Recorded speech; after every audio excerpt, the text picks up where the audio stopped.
সারা দুনিয়ার জন্য একটি উদাহরণ হয়ে থাকবে। 1971-এ একটি বিজয় এসেছিল, আমাদেরকে বলা হয় এই বিজয় আমরা পেয়েছিলাম ভারতের অনুগ্রহে। 2024-এর বিজয় কোন বিদেশি শক্তির অনুগ্রহে নয়।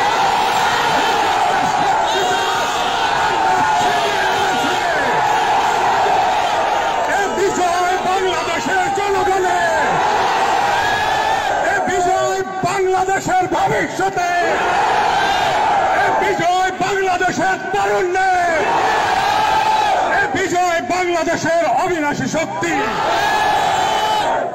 আজ এই বিজয়ের মুহূর্তে সবাইকে বলে দিতে চাই, পৃথিবীকে বলে দিতে চাই,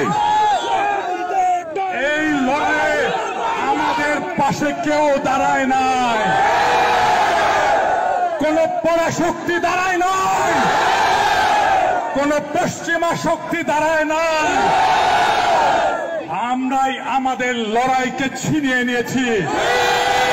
সবাইকে বলে দিয়ে বলতে চাই, বাংলার মাটি দুর্জয় ঘাটে।